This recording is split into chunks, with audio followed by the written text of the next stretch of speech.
Slovakia Untold is a podcast brought to you by Slovakia Travel and Zulf Hayat Khan. I am very happy to be back for another episode of my Slovakia Untold podcast in collaboration with Slovakia Travel. And I'm bringing you the stories that resonate here in Slovakia to the outside world. Today, I'm joined by Patrik Jančík from Bubo, also a former student of mine at the Diplomatic Academy at Comenius University. And we will be discussing all things travel related for the next half an hour. Patrik, thank you very much for joining me today.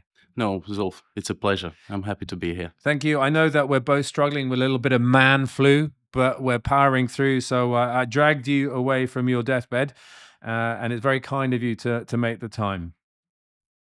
So I'm not sure when this will air because it's recording now, but it is Christmas time. So if it airs after Christmas, then whatever, we'll have to play with those cards.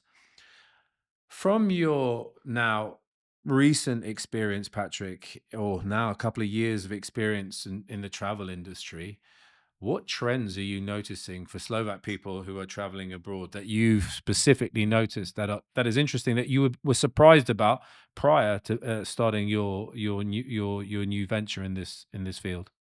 Well, let me just by referring to our way back, going way back together, and we haven't seen each other since our celebration from the Diplomatic Academy, the 30th anniversary, and so I'm happy to catch up with you. Oh. And also brought a little present for you and your wife. Oh, wow. These are bracelets from Peru. They are doing all stuff from cameloids. Very nice. Thank you very much. And these are to bring luck and charm and happiness.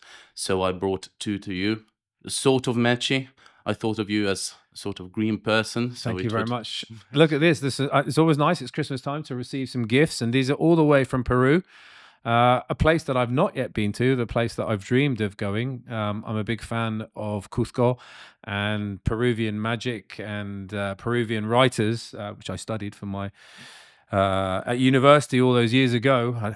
I shan't mention how long ago that was, but that's a very, very kind gesture. Thank you very much. Yes, and going back to Peru, I might refer to it as a sort of trend. You know, Peru is doing its best to attract tourism. Mm-hmm. So they're basically establishing new airports, new airlines, Mm-hmm. and we're seeing a skyrise of Slovak people going to Peru. Not just Slovaks, but Really? since we are really. So basically, I refer to traveling as a sort of Maslow's pyramid. You know, there are places which you need or want to travel first. Mm-hmm. Like, for example, if you're coming from Slovakia, you want to visit Venice, you want to visit Paris, you want to visit London, then you're going to something like New York, the west coast of the USA, certainly Cuba, Dominican Republic. But once you had these experiences, which are maybe the basics, you're going further away, and Peru is certainly the next step. How long is the flight from? I guess is it from Bratislava or it's from Vienna? Well, Vienna, which we consider to be a part of Slovakia in terms of the airport, it can be up to 12 hours, but it needs to go Vienna or Frankfurt or something like that. So it depends on. I would have had no idea until we spoke today that Peru was a top destination, or now an interesting destination for Slovak people to go. It's getting cheaper and cheaper. I mean, the flight, which is basically the most costliest thing in the whole package you're always buying. And also the hotels are quite affordable. And the food, once you're there, it's a very cheap country. Yeah. You can get a steak from alpaca for, I don't know, 10, 15 euros, which is even greater than a classic steak from Argentina. So it's good value for money as well. Indeed. And not to mention Cusco and places like that. It's full of magic and beautiful places. So I'm absolutely, it's rare that I'm surprised or gobsmacked, but I'm very interested and happy to hear that Peru is a destination of choice. Patrik, you know, I've known you for a few years, and you have a strong affinity to Cuba. You like your cigars. You like the Cuban mindset. You like the Cuban lifestyle. And obviously, there's a history between Slovakia and Cuba, and lots of Slovaks historically have traveled to Cuba. I don't know if it's reciprocated. And vice versa. You go to Cuba, and you oftentimes find yourself hearing Slovak, perfect Slovak. You turn around and there's a Cuban speaking to a group of foreigners, and even I could hear perfect Hungarian. I'm going back and the Cuban woman who studied actually in Budapest, but I found out that one of my colleagues, that's her, that's his mother-in-law, Yeah. I trust, or the auntie from his Cuban wife side. Yeah. So what a small world, but there's definitely a very, very strong connection. So what is the history between Cuba and Slovakia? Why is it a reciprocal educational thing or a shared history under oppression? I don't know. It goes back to many levels. You know, during the times of Czechoslovakia, didn't know, or I don't know if you knew this, but basically Fidel Castro won the revolution with Czechoslovakia in arms. But after Didn't know that. the triumph of the revolution, as they mention it, Czechoslovakia was actually one of the first countries to establish an economic outpost in Havana. So, and out of the two countries, from Czech Republic and Slovakia, the Cubans have much, much stronger affinity to Slovaks as opposed to Czechs. They don't like Czechs as much, but they certainly love Slovaks. Wow. So, shared struggle, part of the Soviet bloc, so to speak, shared cooperation on many levels up until this time. So there are electricity grids, or certainly the power is in many cases held by Slovak companies to go. As I don't know if I can mention some countries, but they are certainly in Mariel, which is a free trade zone. Yeah. Close to Havana, there's a new Slovak company making sweets in Cuba. Yeah, you can mention the company name, just no Yeah, problem. you can do well. I think you heard about Procenta, Yeah. which they all manufacture. They are already manufacturing sweets in Cuba. So if you travel around the island, you can already see packages of sweets and Slovak sweets wandering around Cuba. well, they are made in Cuba, Cuba. but yes, indeed. So I mean, each tour I'm doing, each time I'm visiting, I'm buying those sweets and showing the people that these are Slovaks, but also Cubans. And also the Cubans love them. It's, wow, this is something from Slovakia. Because Slovakia as a brand does resonate with Cubans. Why? Why do you think that is? It's because of the shared connection. Mhm. Slovakia has, Czechoslovakia as well, but mainly Slovakia, has helped Cuban people in many cases. You know, just to mention the donation of powdered milk in recent times, twice in half a year, I believe. Also, money, we are investing there. We are really, really strong together. And there's a shared mentality. They are much closer in our mentality, the Cubans, just like with Americans, for example, who they adore. Fascinating. And in terms of tourism, we're here. I'm here. Part of my ambition is to help promote the idea of Slovakia abroad. Clearly, I don't need to do that in Cuba because of the relationship that you've mentioned. But in terms of tourism, the Cubans must come to Slovakia annually.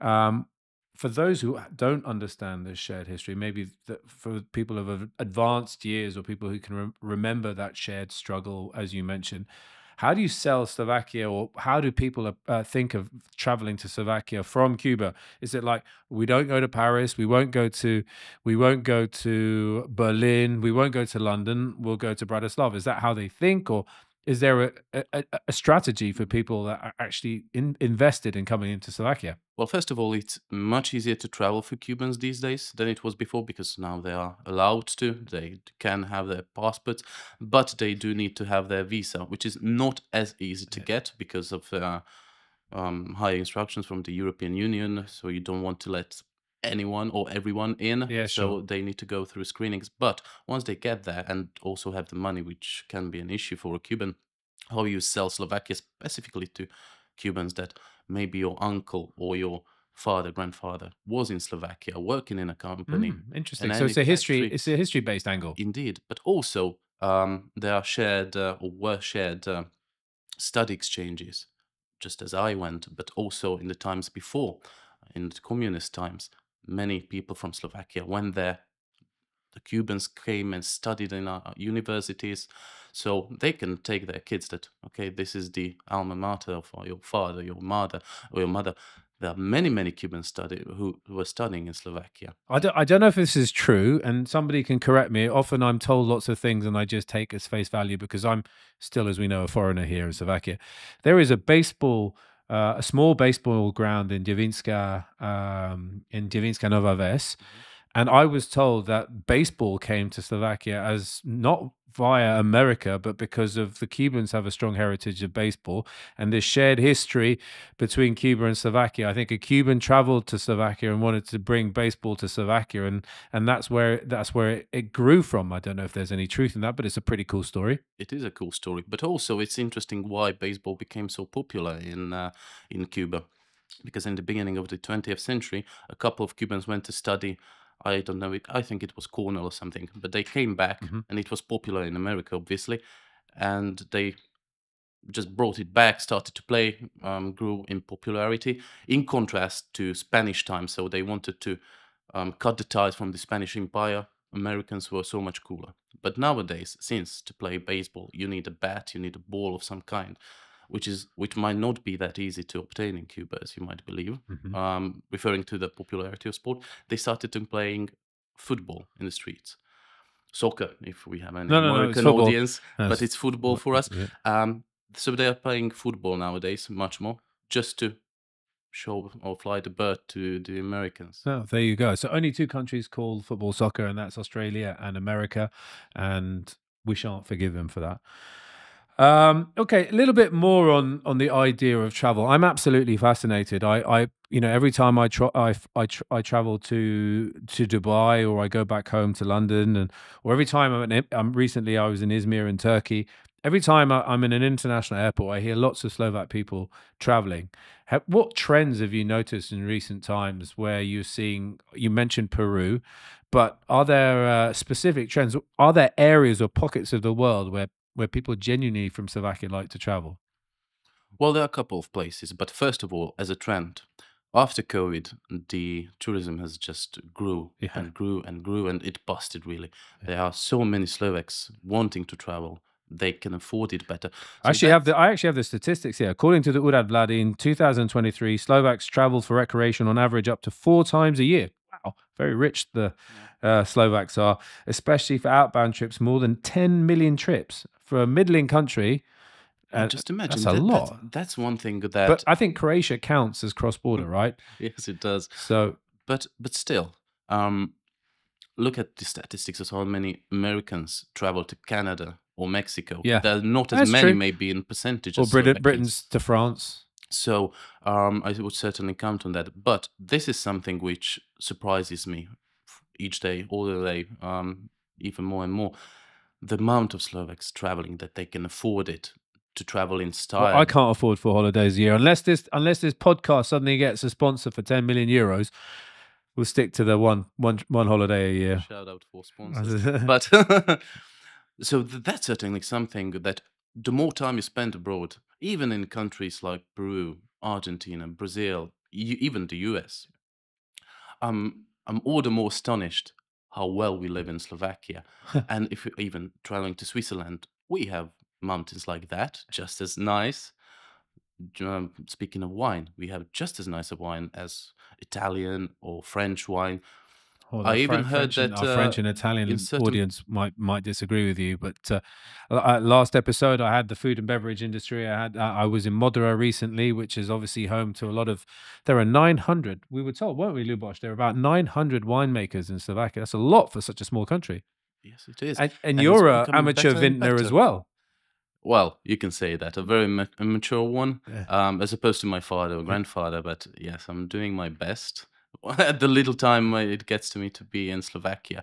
But it's growing on me, certainly, because that's one thing that you can travel to. You know, if you like cigars, Cuba, Dominican Republic, Nicaragua draws you.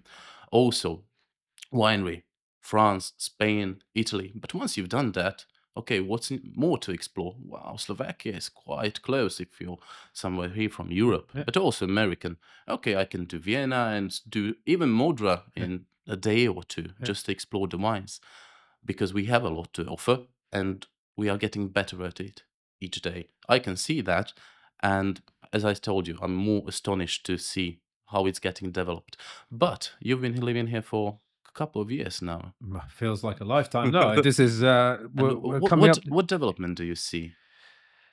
For me, it's human capacity. I'm always very impressed that there are people who are very able and competent here.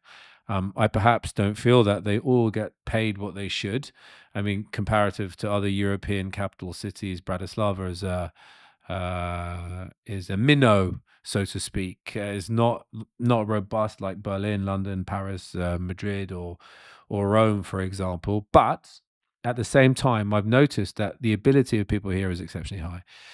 Tourism wise, we travel domestically. If I have an opportunity to travel inside Slovakia, I will. Not just with my cooperation with Slovakia Travel, but we as a family go to the east. We ski in Bachletka. What have I noticed? Where are the developments? Well, it's very hard to notice developments in the city that you live in. Infrastructure is an area which I'm definitely not impressed. I think public infrastructure should improve, but it's not my position to suggest. What do you think about services? Services, I think, and this is my big bone of contention, bring in more tourists, bring in more people, and the service industry will improve. If people get paid more money, if people get larger tips, then the quality of food will have to go up because criticism will not be tolerated, and the quality of service will have to go up. Now it's trying to entice people who are coming to who go to Vienna and then come here for a day to stay longer. Length of stay.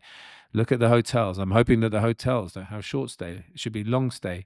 It's not just half a day in Bratislava, visit the castle, and then we go to the Tatras, or we go hiking, and then we go back to Vienna and then leave. How to get people to spend more time in Slovakia. And I think the people are the answer. And if the service industry improves, and I'm a big believer, exponent that the English language is the catalyst for that to happen. You go to Vienna and you'll see. You go to Prague and you'll see the difference in how people communicate. I think you say there are more people speaking English or speaking English better in Prague as opposed to Bratislava? Just in the service industry, I've noticed it because tourism, even in Budapest, because tourism was such a big part of the offering. And I think Bratislava is not far behind, but needs just to catch up a little bit. I'm not going to force everybody to learn English, but it's just a conduit. Yeah, it's a conduit to gain people here. You look at the amount of Americans I saw in the Christmas market, the Canadians I saw in the Christmas market in Bratislava recently, and they were saying to me, it's great, we'd love to come here, we would love to come back again, and that's really encouraging. But there are people who will also say, it's hard for us to move around, it's hard for us to, and Bratislava is probably the best in those terms, so it must be different in the regions. Capital, it should be. Yeah, I mean, Košice, the English is good, but when you mentioned Budapest, I was in Budapest in the Christmas markets a week ago or so, and I was so impressed that they are getting or attracting so many people from Spain that they are getting to learn Spanish. And I was so impressed by that. They are learning the second or third language. Obviously, they speak very good German, and we find it hard to learn English sometimes. And also the quality of services, if I compare it to higher income countries or low income countries, it tends to be just better. Yeah. And even when I'm in Bratislava or was living actively in Bratislava, I went down to the old town and just grabbed a coffee with a friend or something. The service was just so appalling, which is so sad because how do you want to attract someone? My experience is mixed because quite a lot of my experience in the service industry is I go back to the places where the people are the nicest. It's in fact often the case where I go to a place where maybe the food isn't, or the food and beverage aren't extraordinary, but the people are really nice. And I've always said that the biggest USP this country has is the people. Once you get to know Slovak people, they become like family. And wandering around to cafes, and I go to my certain cafes here, I'm not going to mention the names because this is not an endorsement show, but I sit down and they'll bring me the same stuff that I have always. I don't have to ask. They smile. They say thank you. And that's a relationship built. Tourism isn't just international; it's domestic too. So if you keep your people happy, then they'll keep them coming back. And let me highlight a positive experience I had in Modra. There's a restaurant there where the chef or the owner was working in New York, I believe, for 20 years, came back to Slovakia and put together a sort of an internationalist plate or ish, but from traditional Slovak ingredients. So you find the lasagna from lokša, Oh, very interesting and great, but also the wine selection, and let me just mention the service is top notch. And this is something which I was so happy to see after a long time of dissatisfaction. But once we are going to get more places like this, yeah. Slovakia will attract more people, and more people will just give references. You know, So Michelin star is something that people mention quite a lot, and there are Michelin stars in the region. I think there are two or three in the Czech Republic, and I think there are a couple or two or three in Hungary, and obviously Austria has a handful of them all around the country. Do you think Michelin stars attract? I don't know so much about gastro tourism. I know about wine tourism a little bit because I was educated about it. The people travel because they want to see the vineyards, they want to see the history of winemaking, they want to see the cork production, they want to see the barrels, they want to touch the oak, they want to smell all of those things. There's a story to that, there's a narrative to that. But food happens traditionally in a restaurant or in a venue or in a hotel, as the case may be. Do you think Michelin stars would be the catalyst to gastrotourism to Slovakia? Is the Slovak food enough of a selling point for foreigners, do you think?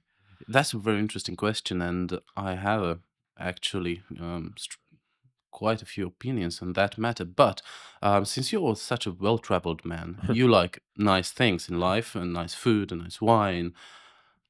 Does does it attract you when you travel to Dubai, go around in London, Milan, or places like that, and you want to grab something or just have a nice time with your family?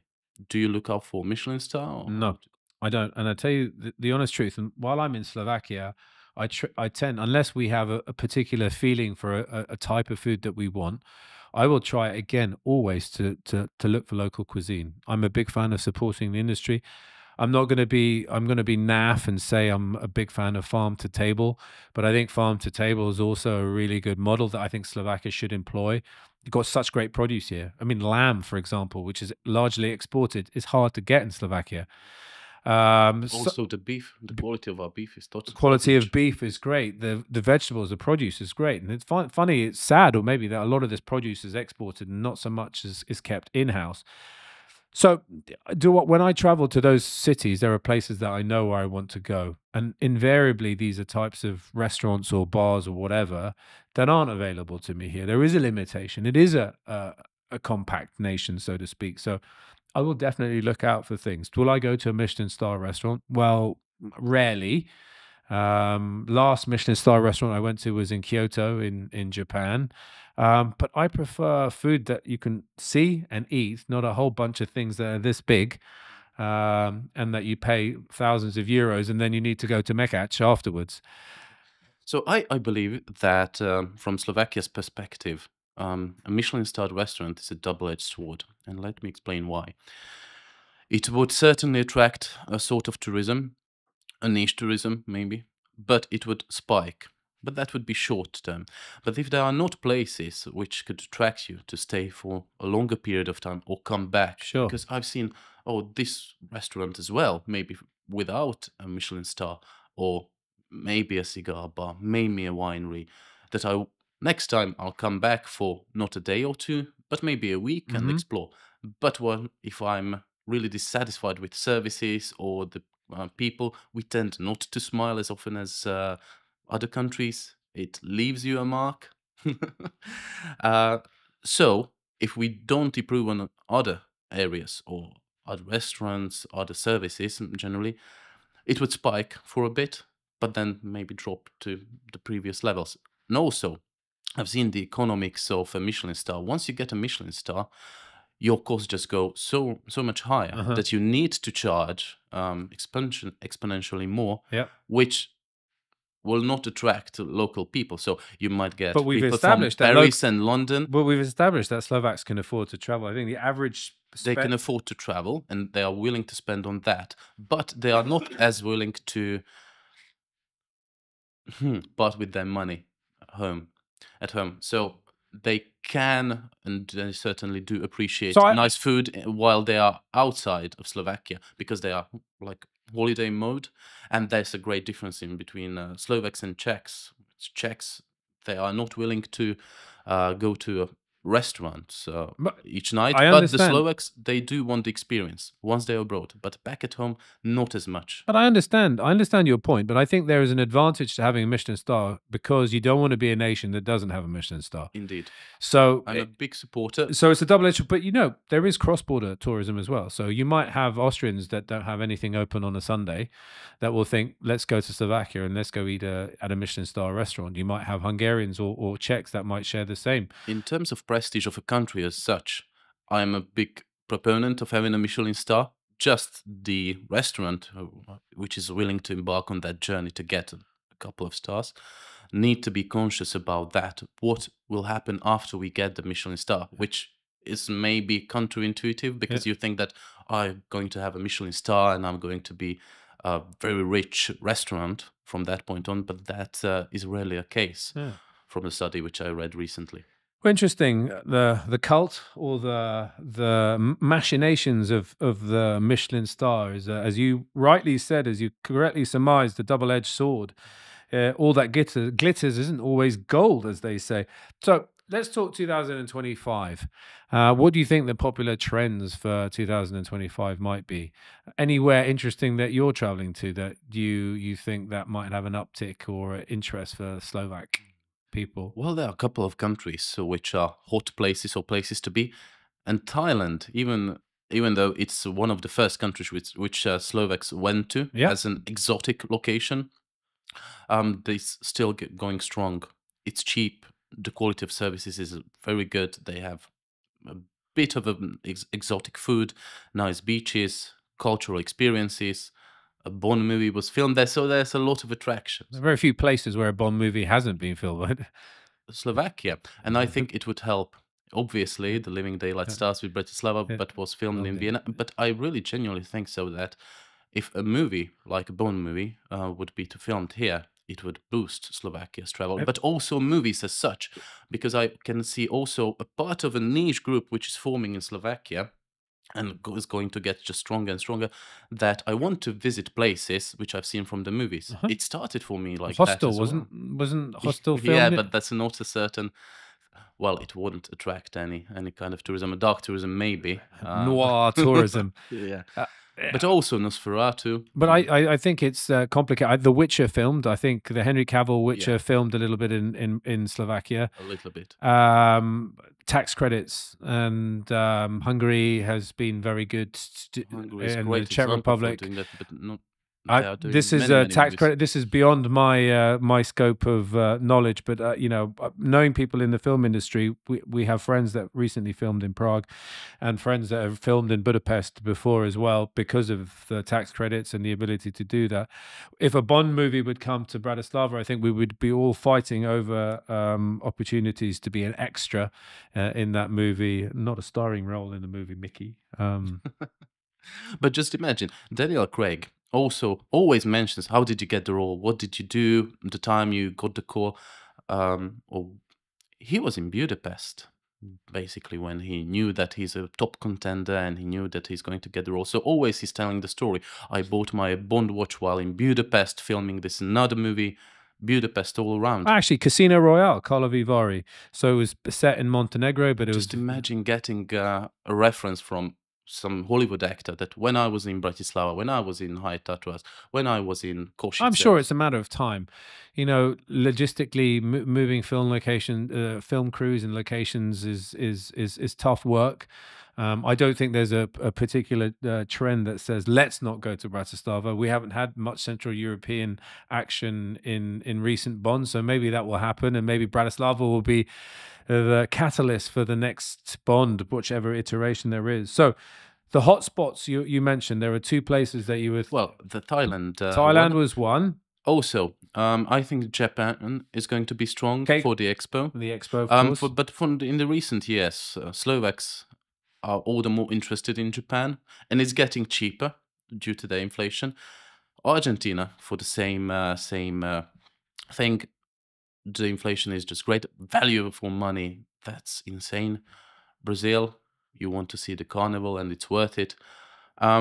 But Cuba is still going strong, Yeah. which I'm a bit surprised because each year, I think pre-COVID numbers were like 15,000 Slovaks going or traveling to Cuba, which is a lot for a country like that. Yeah. And just for a country of 5.5 million people Yeah. traveling in those quantities each year, you'd think it would be saturated Yeah. by now.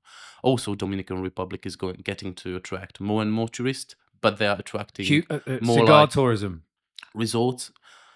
And from these countries also, Central American countries are getting notoriety as well. But they are getting better and Okay. in dealing with criminality, so they're attracting. Random question. Maybe you don't know the answer to this, but I'm always fascinated. Average spend of a Slovak on holiday. What do you reckon? Budget wise, is it like higher, or the different categories? Higher echelon, middle echelon? Is there a cap? Is there a sweet spot that's low? I mean, the statistics told us 2023 that outbound trips, excluding flights, were 624 euros as an average. But you see that there's wealth and appetite for people to have expensive holidays. Well, Or is it all first of all, inclusive? what do you think, or what does constitute as an expensive holiday? And it's also very subjective. For example, you're going or traveling to Galapagos, Yeah. which is quite expensive, but you're not getting 5-star services there. It's just very expensive to get there. Yeah. The flight, the permits to get there. Also, Australia, New Zealand, crazily expensive for us. But once you get there, you're living very cheaply. And New Zealand is very expensive. And no, once you get there, I mean, you're trying to save money wherever you can, and still you're getting a makeout for 15 bucks, which is still expensive. But the average expenditure, if I'm not counting the costs of hotels and flights, but once you're in country for 10 or 14 days, it's just shy of 1,000 euros. Okay, so that's doable for most middle income families. And then again, my last question thank you, Patrick, for dragging yourself away. I know that you weren't feeling great. Was the language barrier? I mentioned it here domestically, but I speak to my wife frequently in how her parents, the in-laws, used to travel. It was these package groups where there was a guide or someone who looked after them when they arrived because no one spoke English. Are they still this old school type travel where Slovak people travel in big groups and one person takes care of them? Or now the Slovak traveler is a little bit more traveled? Well, these older generations and big groups of travelers, oftentimes they are quite well traveled. I get to work with people who traveled 100+ countries. Wow. And still travel via an agency, because you just, as an agency, take care of everything. Recently, I just came back from French Guiana, was it Suriname and Guyana, Trinidad and Tobago. That's the one tour. Tough life. And that's if I'm going to refer to the Maslow's pyramid, those are countries where you go after hitting 50 or more countries. Basically, there's as much tourism in these countries per year as in Machu Picchu in a day. So you just imagine the services are horrible. And they are unwilling to get better than that. However, people there are excited by these countries, but just after I've seen Brazil, seen Argentina. So that's why when I want to go to these countries. So once you hit certain countries, you go to these places. Patrick, I've taken enough of your time. We've explored the gamut. We've talked James Bond. We've talked domestic tourism. We've talked international tourism. We've talked about wine. We've talked about I don't know what we've not talked about. I'll tell you what we've not talked about, and it really interests me. What are the countries which you would like to travel? Obviously, you're well traveled, but there are still countries you need to hit. Okay, we can wrap on that. There are a lot of South America that I would like to visit. I've been to a substantial part of South America. I'd like to go back. I'd like to do Venezuela. I would like to do Paraguay, Uruguay, a little bit more of Uruguay again, and Peru, which you mentioned. I'm less interested in Brazil. Maybe that's because I'm a Spanish speaker, but I'm less interested in Brazil. It's so big. And then my wife, she's more inclined towards Asia. I've done Vietnam, I've done Thailand, we did Japan. I'd be quite interested to go to China again now. Shanghai was an incredible place. And then the Caucasus, Central Asia. I love Central Asia and the Caucasus. So I spent time in Baku. I like my time in Baku. I've been to Yerevan in Armenia, Tbilisi in Georgia. I'd like to go around there. I've never been to Dushanbe or Tashkent, and all these places fascinate me, and they're not so far away. Yeah, and it's quite addictive traveling. And the more you travel... And expensive. And the more you travel, the more you want to travel. Yeah. And this is something, although I work abroad, I always try to promote Slovakia. I'm really proud to be from Slovakia and really trying or doing my best to highlight the positive sides of this great country. It has lots to offer. And I would love to see people traveling, not just to Paris, London, but come to Bratislava, come to explore Modra, High Tatras. And once we're going to get there, maybe with the help of this podcast, and not just our conversation, but your endeavors as such, I'll be so happy to see a positive improvement. And thank you very much. And on that note, that's a wrap or a Christmas wrap, depending on when this airs on today's travel expose. And I'd like to say again a massive thank you to Patrik Jančík, old friend of mine here in Slovakia, for joining me on Slovakia Untold. It's been fascinating. It's been enlightening. It's been lively discussion as well.